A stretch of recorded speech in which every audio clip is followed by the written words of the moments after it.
ओंकार स्मरण।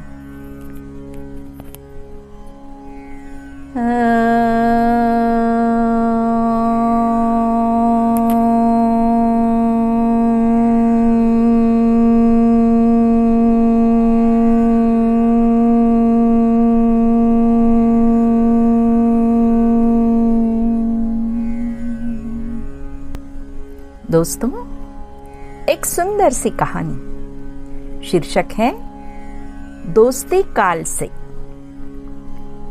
एक चतुर व्यक्ति को मृत्यु से बहुत डर लगता था। एक दिन उसे चतुराई सूझी। उसने काल को अपना मित्र बना लिया। उसने काल से कहा, मित्र, तुम किसी को भी नहीं छोड़ते हो। किसी दिन मुझे भी गाल में धर लोगे। काल ने कहा, यह मृत्यु लोक है।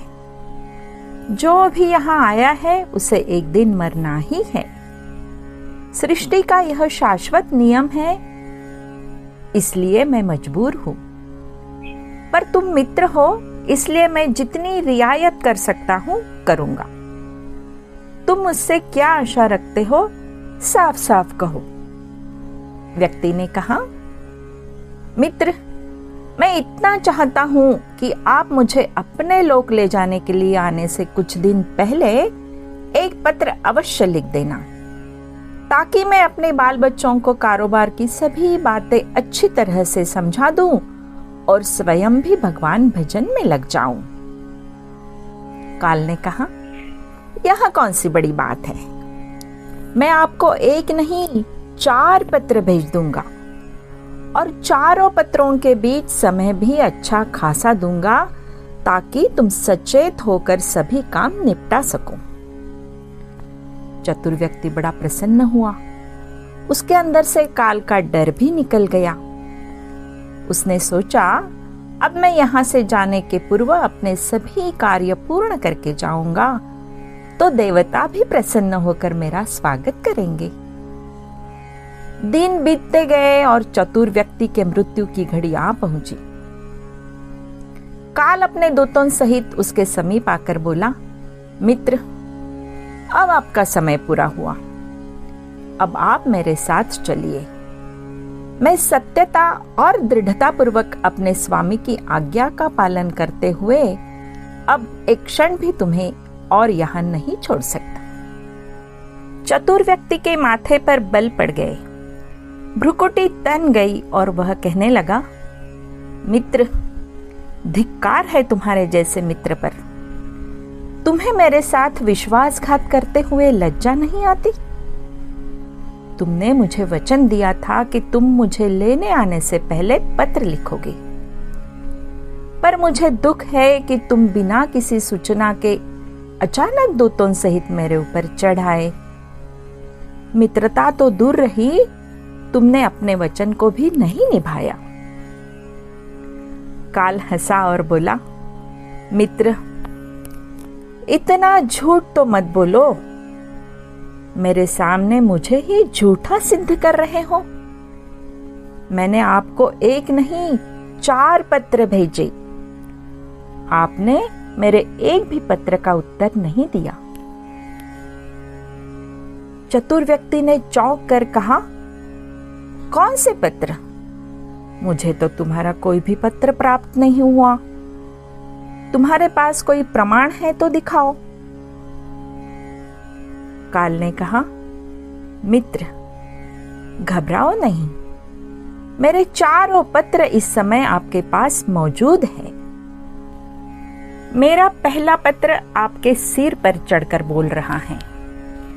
आपके सुंदर काले बालों को पकड़कर उन्हें सफेद कर दिया और यह भी कहा कि सावधान हो जाओ, जो करना है कर डालो।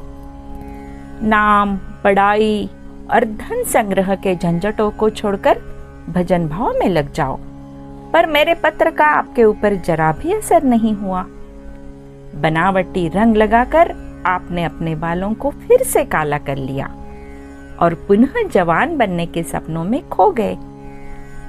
आज तक मेरे श्वेत अक्षर आपके सिर पर लिखे हुए हैं। कुछ दिन बाद मैंने दूसरा पत्र आपके नेत्रों के द्वारा भेजा।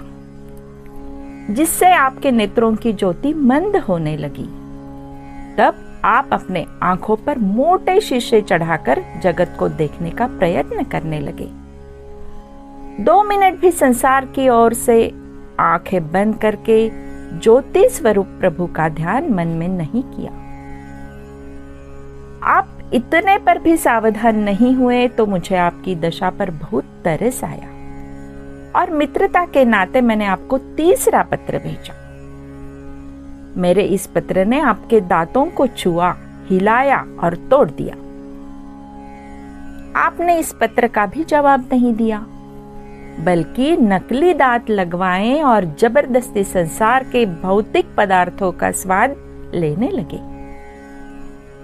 ये सब देखकर मुझे बहुत दुख हुआ कि मैं सदा अपने मित्र के भले की सोचता हूँ और यह हर बार एक नया बनावटी रास्ता अपनाने को तैयार रहता है। अपने अंतिम पत्र के रूप में मैंने रोग, क्लेश तथा पीड़ाओं को भेजा, परंतु आपने अहंकारवश उसे भी अनसुना कर दिया। जब चतुर व्यक्ति काल के भेजे हुए पत्रों को समझा तो वह फूट फूट कर रोने लगा और अपने विपरीत कर्मों पर पश्चाताप करने लगा। उसने स्वीकार किया कि वह गफलत में शुभ चेतावनी भरे इन पत्रों को नहीं पढ़ा। वह सदा यही सोचता रहा कि कल से भगवान का भजन करूंगा, अपनी कमाई को अच्छे शुभ कार्यों में लगाऊंगा, पर वह कल नहीं आया। काल ने कहा, आज तक तुमने जो भी किया राग रंग, स्वार्थ और भोगों के लिए ही किया। जानबूझकर ईश्वरीय नियमों को तोड़कर व्यक्ति जो काम करता है वह अक्षम्य है। चतुर व्यक्ति को जब अपनी बातों से काम बनता नजर नहीं आया तो उसने काल को करोड़ों की संपत्ति का लोभ दिखाया। काल ने हंसकर कहा, मित्र, यह मेरे लिए धूल से अधिक कुछ भी नहीं है। धन, दौलत, शोहरत, सत्ता, ये सब लोभ संसारी लोगों को वश में कर सकता है, मुझे नहीं। चतुर व्यक्ति ने पूछा, क्या कोई ऐसी वस्तु नहीं जो तुम्हें भी प्रिय हो, जिससे तुम्हें लुभाया जा सके? काल ने उत्तर दिया, यदि तुम मुझे लुभाना ही चाहते थे तो सच्चाई और शुभ कर्मों का धन संग्रह करते। यहाँ ऐसा धन है जिसके आगे मैं विवश हो सकता था, अपने निर्णय पर पुनर्विचार को बाध्य हो सकता था, परंतु तुम्हारे पास तो यह धन थैले भर का भी नहीं है। आज तुम्हारे ये सारे रुपए पैसे, जमीन जायदाद, तिजोरी में जमा धन संपत्ति सब यहीं छूट जाएगा। मेरे साथ तुम उसी प्रकार निर्वस्त्र जाओगे जैसे कोई भिखारी की आत्मा जाती है। काल ने जब चतुर व्यक्ति की एक भी बात नहीं सुनी तो वह हाय हाय करके रोने लगा। चतुर व्यक्ति ने अपने सभी संबंधियों को पुकारा, परंतु काल ने उसके प्राण पकड़ लिए और अपने गंतव्य की ओर चल दिया। काल ने कहा, जीवन में कितनी भी दौलत जमा करेंगे, कितनी शोहरत पाएंगे, कैसी संतान होगी, यह सब अनिश्चित होता है, समय के गर्भ में छुपा होता है। एक ही सत्य है जो अटल है और वह है कि एक दिन सबको मरना है। हम एक दिन मरेंगे जरूर, बस यही एक बात जन्म के साथ ही तय हो जाती है। निष्कर्ष, ध्रुव सत्य है मृत्यु। काल कभी भी दस्तक दे सकता है, प्रतिदिन उसकी तैयारी करनी होगी। समय के साथ उम्र की निशानियों को देखकर तो कम से कम हमें प्रभु की याद में रहने का अभ्यास करना चाहिए। ये तो कलयुग का समय है, इसमें तो हर एक को चाहे छोटा हो या बड़ा सबको प्रभु को याद में रहकर ही कर्म करने चाहिए। धन्यवाद दोस्तों।